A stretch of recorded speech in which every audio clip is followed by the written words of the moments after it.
है ना, ये सब्जेक्ट वर्ब एग्रीमेंट का लेसन है और इसको हम पार्ट वाइज करके पढ़ा रहे हैं।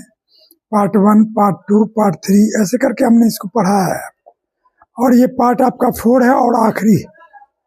तो उन पार्टों के बारे में कुछ हम बातें दोबारा रिपीट कर देते हैं कि भाई सब्जेक्ट और वर्ब का जो एग्रीमेंट है, यानी कि एक तरफ सब्जेक्ट और एक तरफ वर्ब, ये एग्जामों में देखना पड़ता है कि क्या वर्ब के अनुसार सब्जेक्ट है यानी वो सही है या फिर सब्जेक्ट के अनुसार वर्ब सही है। ये देखने की कला बड़ी महत्वपूर्ण कला है और ये कला फाइनाइट वर्ब से ही शुरू हुई थी। तो हमने बताया था कि फाइनाइट वर्ब के अंदर 10 वर्ब ऐसे हैं जो इस लेसन को, है ना, मतलब इस लेसन में घूमते रहते हैं या इस लेसन को पैदा ही किया है इसने। 10 वर्ब कौन कौन से हैं तो ध्यान दीजिए कि यदि सब्जेक्ट आपका सिंगुलर है यानी एक व्यक्ति है, एक वस्तु है, एक कुछ भी है, तो 5 सिंगुलर वर्ब का ही प्रयोग करेंगे। कौन कौन सा? इज है, वाज है, डज है, वर्ब 1 प्लस एसीएस है कि नहीं, हैज है, is was has does, verb 1 plus ACS, ये सिंगुलर वर्ब है। ठीक उसी तरह से यदि वर्ब प्लूरल है, राम एंड श्याम है, या बॉयज है, गर्ल्स है, पीपुल्स है, मतलब एक से ज्यादा है, तो आप आर, वेयर, हैव, डू और वर्ब 1 का प्रयोग करेंगे। 5 वो भी है, मतलब 5 प्लूरल और 5 सिंगुलर वर्ब भी हो गए। और सब्जेक्ट की दुनिया तो मतलब बहुत बड़ी है, उसका तो कोई हिसाब ही नहीं, क्योंकि नाउन दुनिया में बहुत सारा है, कोई भी सब्जेक्ट हो सकता है, कहीं भी हो सकता है।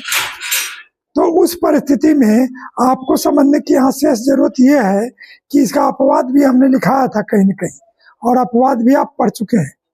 यहाँ पर इस लेसन में इस लेसन के अंतर्गत अन्य नियम जो छूट गए थे और जो काफी कीमती हैं, एग्जाम में बार बार पूछे जाते हैं, उनकी ही चर्चा हम केवल यहाँ पर करेंगे। और that is called other rules of the lesson, है ना। This is part number 4 and other rules and some revised examples are also here. In other rules, the first rule is noun plus preposition, noun plus preposition, और ऐसे ही ये continue होता है कि किसी संज्ञा में किसी वाक्य में आपका नाउन आ जाए, उसके बाद तुरंत प्रीपोजिशन आ गया, फिर नाउन आ गया, फिर प्रीपोजिशन आ गया, फिर नाउन आ गया, फिर यानी ये क्रम चलता रहा, तो फिर वहां सब्जेक्ट कहाँ होता है, इस बात को तय करना है। तो ध्यान दीजिए कि एग्जाम्पल में यहाँ हमने दिया the colours of cattle are different. तो आप देख रहे हैं कि इसमें ऑफ जो है प्रीपोजिशन है, ऑफ क्या है, प्रीपोजिशन है, और ऑफ से पहले क्या है तो कलर्स है। आप देखिए ऑफ जो है प्रीपोजिशन है और ऑफ से पहले आपका कलर्स है। तो कलर्स आप देख रहे हैं कि ऐसा लगा हुआ है, इसका मतलब है कि ये प्लूरल है और इसीलिए इसके अनुसार हमने यहाँ इज न रख करके आर रखा है। इसका देखिए और इसको देखिए और मिलाइए कि भाई ये मिल रहा आपस में कि नहीं, और ऐसे ही आपको भी मिलाना है।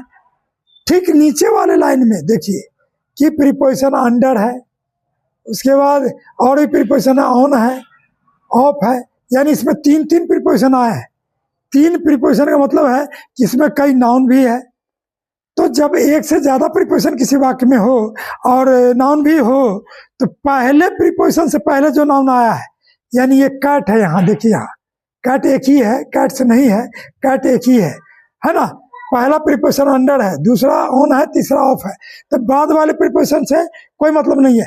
जैसे ही सेंटेंस पढ़ना शुरू करें, as we start reading the sentence and the first preposition we get, पहला प्रीपोजिशन जैसे ही वाक्य पढ़ने पर हमको मिलता है, वही सब्जेक्ट तय हो जाता है आपका। वहाँ क्या तय हो जाता है, सब्जेक्ट वहीं पर तय हो जाता है। अब देखिए रहे हैं कि यहाँ कैट क्लियर कर दिया, हम आगे पढ़ने की जरूरत ही नहीं है हमको, क्योंकि कैट से क्लियर हो गया कि आगे जो भी इसका वर्ब आएगा वो सिंगुलर होगा। और देखिए यहाँ इज जो है सिंगुलर है, ये जो वर्ब है ये क्या है, ये सिंगुलर वर्ब है आपका, ये वर्ब सिंगुलर वर्ब है। तो ये क्लियर हो गया कि प्रीपोजिशन आने पर हमको उसे पहले वाला शब्द पर फोकस करना है कि भाई वो सब्जेक्ट होता है। रूल नंबर 2 यानी अदर रूल में दूसरा रूल देखिए, द प्लस एडजेक्टिव बहुवचन के संज्ञा होते हैं, यानी ये सब्जेक्ट एक से ज्यादा व्यक्ति को इंगित करता है। अब यहाँ पर हमने 3 सब्जेक्ट एक ही लाइन में ले लिया है, द पुअर, देखिए ध्यान से, द रिच और द ब्रेव, है ना, गरीब लोग, अमीर लोग, बहादुर लोग, ठीक है। भाई उन एडजेक्टिव में द लगा सकते हैं जिसमें लोग लगा देने से लोगों का बोध हो जाए, ठीक है। अब न्यू में नहीं लगा सकते आप, क्योंकि नए लोग नहीं होते हैं, लेकिन ओल्ड में लगा सकते हैं क्योंकि बूढ़े लोग होते हैं, ठीक है। तो द ओल्ड माने हो जाएगा बूढ़े लोग। तो इस परिस्थिति में जैसे ही लोग का हिंदी इसमें से निकलता है तो आपका वर्ब जो है पुल्लल हो जाता है, यानी आर हो गया यहाँ पर, ऑनेस्ट हमने लगाया है इसमें, ठीक है। ये भी क्लियर हो गया कि भाई एडजेक्टिव के साथ ऐसा होगा तो होगा। अब यहाँ देखिए, यहाँ जो खेल है वो पेयर का खेल है। कुछ कंजंक्शन पेयर वाले होते हैं, कुछ पेयर वाले चीज हैं अंग्रेजी के अंदर, कंजंक्शन कहते हैं उन्हें। तो इसमें 3 पेयर को अलग से याद रखिए।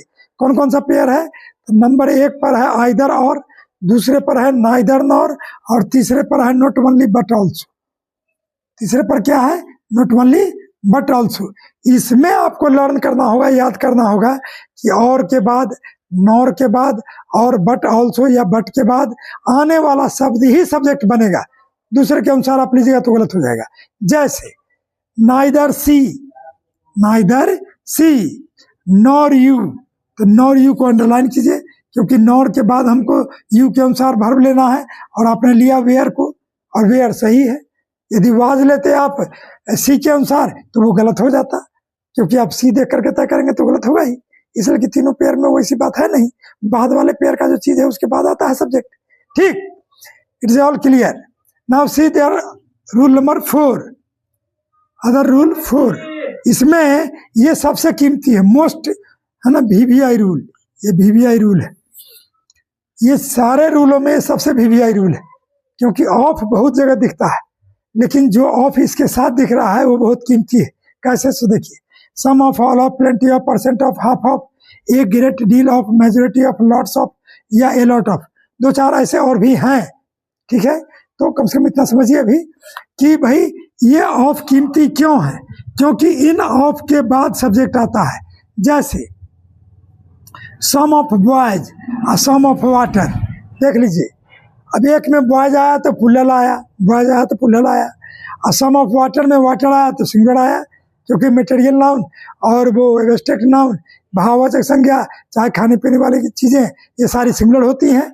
चाहे दूध, घी, पानी, तेल, ये सब सिमिलर होता है, चावल, दाल, गेहूं, ये सब सिमिलर होता है। तो इसमें वाटर आया है, वाटर सिमिलर है तो हमने इज लगाया, देखिए ध्यान से।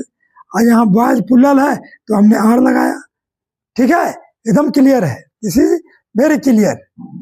हाँ, ये क्लियर इसलिए है कि भाई यहाँ सामने में अब ऑल ऑफ आ जाए सम ऑफ की जगह पर, चाहे लॉट्स ऑफ आ जाए या लॉट ऑफ आ जाए या ग्रेट डील ऑफ आए, मतलब कोई भी हो सकता है, परसेंट ऑफ भी आ जाए। परसेंटेज अलग चीज है, ध्यान रखिएगा।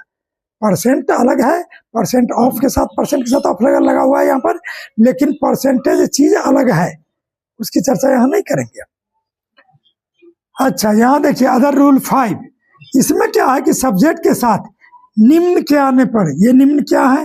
एंड नॉट है, एंड नहीं है, एंड नॉट एक साथ आ जाए, राम के साथ, चाहे श्याम के साथ, या ही सी इट के साथ आ जाए, ठीक है।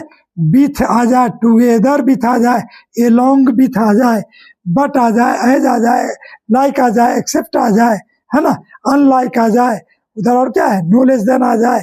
यानी ये एक्सप्रेशंस है, ये सब है कंजंक्शन के अंदर ही, लेकिन कहीं न कहीं ये शब्द जैसे ही शुरू में राम श्याम के साथ या ही सी के साथ आता है तो बच्चे को महसूस होता है कि भाई अब सब्जेक्ट पुल्लल हो गया, इसलिए कि ये चीजें इसको जोड़ रही हैं आपस में। जैसे राम एंड श्याम जुड़ा हुआ है ना, श्याम, गीता एंड सीता जुड़ी हुई है ना, तो वो चीजें हैं, ये जोड़ रहा है। लेकिन ऐसा होता नहीं, यानी सब्जेक्ट के साथ ये आने पर ये पुल्लल नहीं बनते हैं, सिमिलर ही होते हैं। अब जैसे यहाँ पर राम ही केवल सब्जेक्ट है और उसी के अनुसार हमने यहाँ पर गलत लगाया है, तो इसको सही कीजिए, लिखने के क्रम में गलत लिखा गया, इज आएगा। Ram with his brothers is going to school.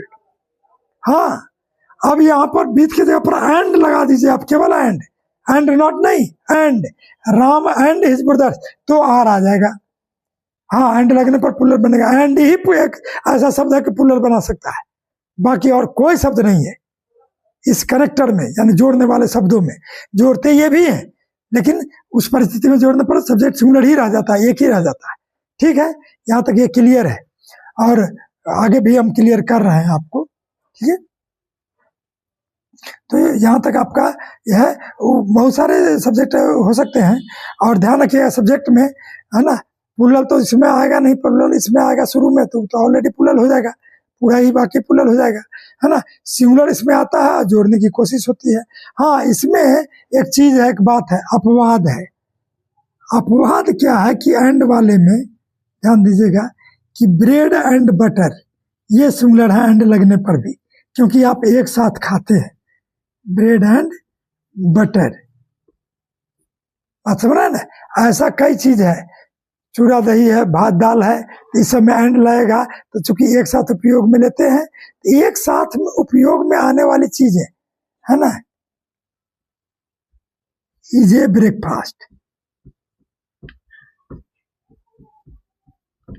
तो आप एक साथ उपयोग में आने वाली चीजें, क्या समझे, ब्रेड एंड बटर एक साथ खाते हैं, ब्रेड के साथ बटर लगा करके, तो वो सिंगुलर हो जाता है एंड लगने पर भी।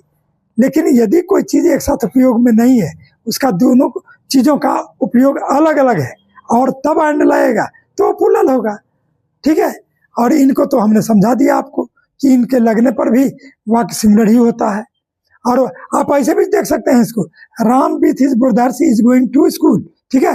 अब आप क्या कीजिए कि विथ से लेकर के, ठीक है, और ब्रदर्स, इसको निकाल करके सबसे लास्ट में ले जाइए। सेंटेंस क्या बनता है, पढ़िए, Ram is going to school with his brothers.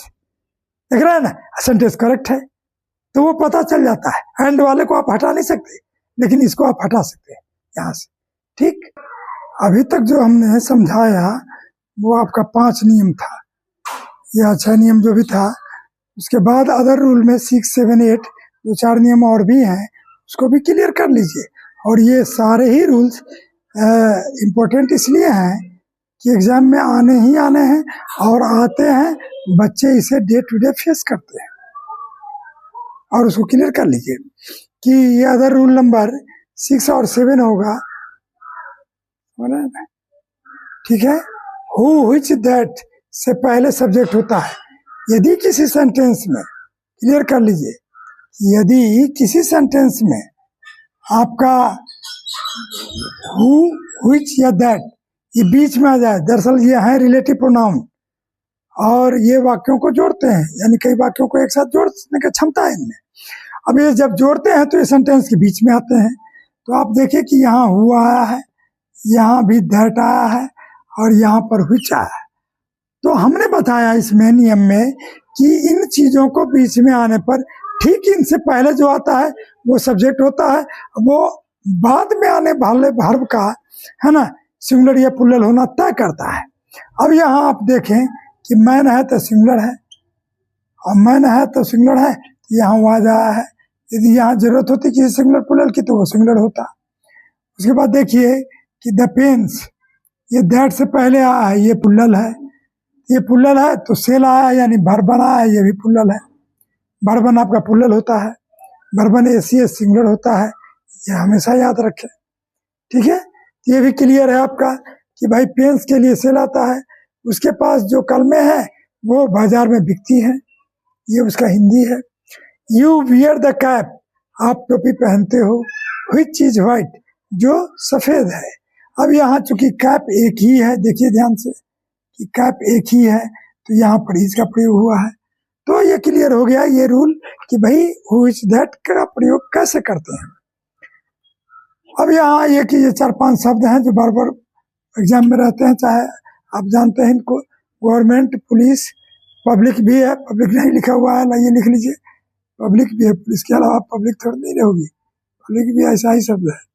Committee, board और ज्यूरी, ये 5-6 शब्द हैं, एक आधा और भी हो सकते हैं, कटल वगैरह है। तो ठीक है, ये शब्द में ध्यान रखना कि सब जब भी ये सेंटेंस में आएंगे तो ये नहीं तय करते कि वो सब्जेक्ट है कि मतलब वो सिंगुलर है कि प्लूरल है।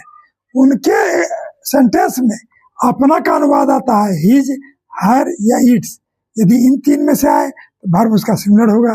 आप इज लगाएंगे, हैज लगाएंगे, वाज लगाएंगे, डज या वर्बन प्लस एस में चलेंगे। देयर यदि होगा उनके वाक्य में अपना का अंग्रेजी तो प्लूरल लेंगे, आर, वेयर, हैव, डू या वीवन। तो ये भी आप दिमाग में स्थिर करके जान लें। अब याद रखिए कि इस वाले वाक्य में एक जो एग्जाम्पल यहाँ लिया है ठीक है। तो ये जो एग्जाम्पल आपने लिया है, the police has arrested the culprit, इसमें हैज लगाया जरूर है, लेकिन देखिए कि इनमें से कोई अपना कांग्रेसी नहीं है। मतलब समझ रहे हैं ना कि भाई इनमें से चार को यहाँ लिखे, चार में से कोई नहीं है। तो उस परिस्थिति में जब कोई नहीं है तो आप कुछ भी कर सकते हैं, हैज को है भी कर सकते हैं। बात समझ रहे हैं ना। लेकिन जब होगा, जैसे इसमें देयर है, तो देयर प्लुरल होता है, देयर जैसे ही प्लुरल होता है तो यहाँ हमने हैव ले लिया है। अब इसमें हैव लगाना ही लगाना है, नहीं तो एरर आ जाएगा, गलती हो जाएगी। मतलब कि नहीं होगा उसमें आप फ्री है, कुछ भी यूज कर लीजिए। है तो फिर उसके अनुसार आप जाइए, तो आपका ये क्लियर हो गया। अदर रूल नंबर आपका ये 7 हो गया, तो ये 8 होगा हमारे ख्याल से। चलिए जो भी है देख लीजिएगा, उसको सही से कर लीजिए। A pair of apples, tongs, scissors, shoes, trousers, glasses, ऐसे बहुत सारे शब्द हैं अंग्रेजी में जो एक साथ भी यूज होते हैं और अलग भी, है ना। उसके अलावा भी हमने लिखा है यहाँ पर एक क्लास ऑफ, तो क्लास के जगह पर बंच, ग्रुप, टीम, गैलेक्सी, बहुत सारे भाववाचक समूह, कलेक्टिव नाउन है, समूहवाचक संज्ञा, तो वो भी हो सकते हैं। ये ध्यान रखिए, ए या एन प्लस समूहवाचक संज्ञा प्लस ऑफ और प्लस नाउन होने पर सिंगुलर वर्ब लगता है। ये ध्यान रखिए, यहाँ सिंगुलर वर्ब लगता है, ठीक है। तो हमने तो पहले पेयर के अनुसार लिया है, ए pair of tongues is good, एक जोड़ा चिमटा जो है अच्छा है। अब यहाँ पर डायरेक्ट हमने ए पेयर ऑफ शूज नहीं लिया है, शूज को डायरेक्ट ले लिया है सब्जेक्ट के रूप में। शूज को क्या किया है मैंने कि डायरेक्ट सब्जेक्ट बना दिया है, जबकि टंग्स को हमने ए पेयर ऑफ के साथ लिया था। तो यहाँ ध्यान दीजिए कि शूज जब डायरेक्ट ले लिया तो यहाँ आर किया है मैंने, यहाँ इज किया है इस पेयर ऑफ के कारण, ठीक है। अब यहाँ हमने बताया कि समूहवाचक संज्ञा के साथ आता है। अब जैसे हो ए क्लास ऑफ स्टूडेंट्स, एक सेंटेंस हो, या ए क्लास ऑफ बॉयज, या ए क्लास ऑफ गर्ल्स, या ए टीम ऑफ गर्ल्स,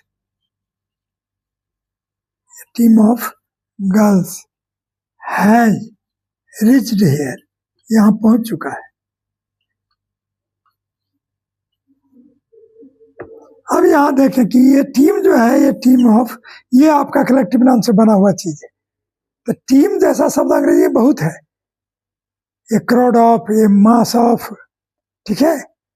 उसी तरह से a bunch of, a group of, a galaxy of, a class of, a caravan of, है ना।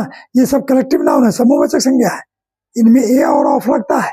यदि ऐसा लगा हुआ है तो इसका मतलब है ये सभी के सभी सिंगुलर है, कहीं कोई डाउट नहीं कीजिए, ठीक है। इसलिए हमने यहाँ हैज लगाया है।